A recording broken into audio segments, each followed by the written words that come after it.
everyone. Happy Thursday. It's May 28th. Lisa, Lydia, Scott with you here this morning. We have a hot forecast once again to get to in just a moment.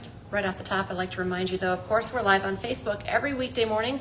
Love it when you join us live, but it stays on your feed throughout the day, so you can watch it whenever it works best for you, or check it out as a podcast. You can check out all of our podcasts. Just go to inforum.com/podcast and look for the Inforum Minute.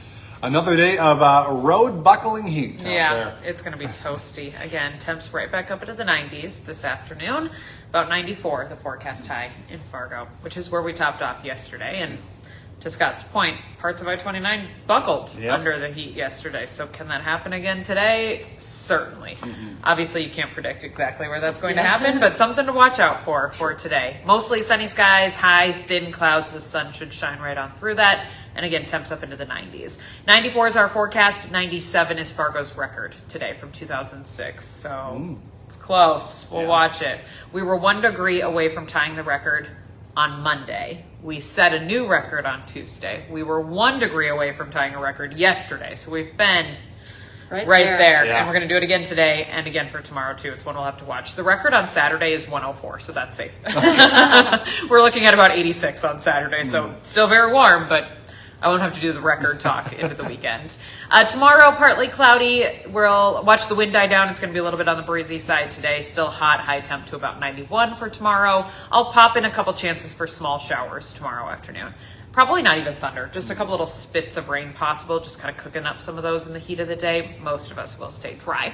The better chance of rain comes into the weekend, but it's mainly out to the west. Fargo could see a sprinkle, a shower, maybe a little patch of drizzle. Grand Forks less likely to see any of that. You're going to be looking in Jamestown, Bismarck, Dickinson, so even further into western North Dakota, where they have the opportunity for a tenth up to a quarter of an inch. It's not a soaker, but it's not nothing. It's a little drink of water in that direction over the weekend. We'll likely see the clouds out of that system, which cools us down by about 5 to 7 degrees. Like I said, we're looking at 80s on Saturday.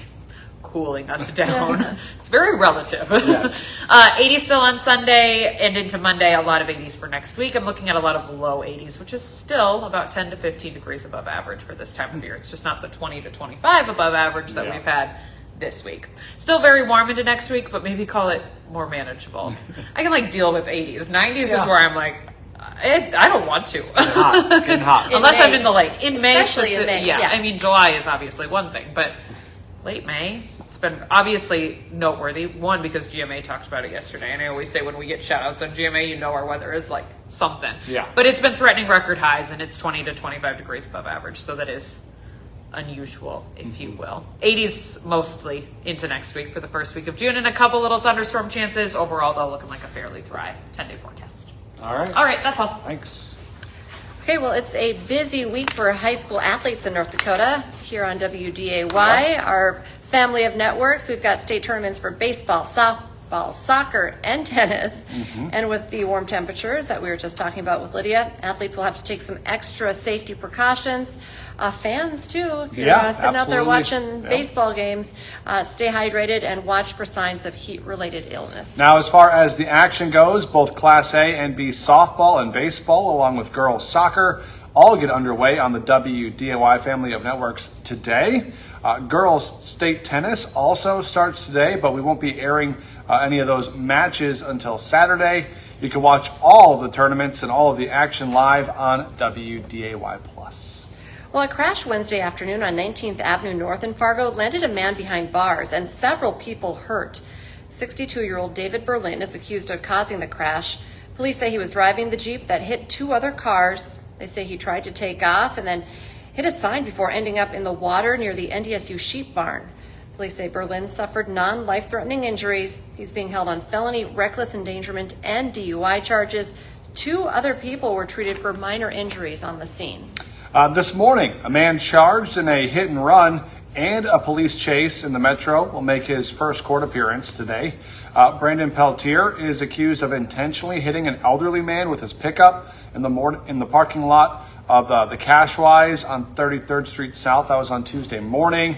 Then he was involved in a domestic incident involving a knife. That same night, Fargo police found the truck that he was in, but Peltier took off. Officers then used stop sticks to end that chase. A second person charged in the murder of a Moorhead toddler is headed to prison for her role in the 3-year-old's death. Cheyenne Erickson will spend 15 years behind bars. Prosecutors say Erickson failed to get medical help for the child after he was beaten by her partner, Mason Garza, 28 times. North Dakota is getting more help from the federal government for storm recovery. FEMA has awarded $846,000 for cleanup efforts following those storms we had on June 20th and 21st of last year. About half of that money will be split up between Jamestown, the Pingree Buchanan School District, and Valley City State University. Kidder County will get $332,000 of that funding. West Acres Mall in Fargo says an active shooter alert was false. They say it was accidentally triggered over the mall's PA system because of a technical error. West Acres Chief Operating Officer says the mall made follow-up announcements to clarify the message and reassure guests and tenants. She says they have found what caused the issue and they're going to be able to prevent it from happening again. Today on Hot Mic with Dom Izzo, Dom will be live from Jamestown during Hot Mic, previewing the Class B Baseball Championship. Plus, Bison fans can now start planning out their Saturdays in the fall. Dom has the full breakdown of the NDSU TV schedule, including the possibility of games returning to WDAY. Hot Mic is live from 9 to 11 on WDAY Extra and Inforum.com. And now's a great time to get that Inforum.com subscription. Your all-access pass, all these news, weather, sports headlines. 99 cents a month for your first 3 months. Go to Inforum.com/subscribe to check it out. And remember to join us for the rest of our newscast today. Our next one's at 11, then 4, 5, 6, 9, and 10. First News is back tomorrow morning from 5 to 7. Have a great day, everyone.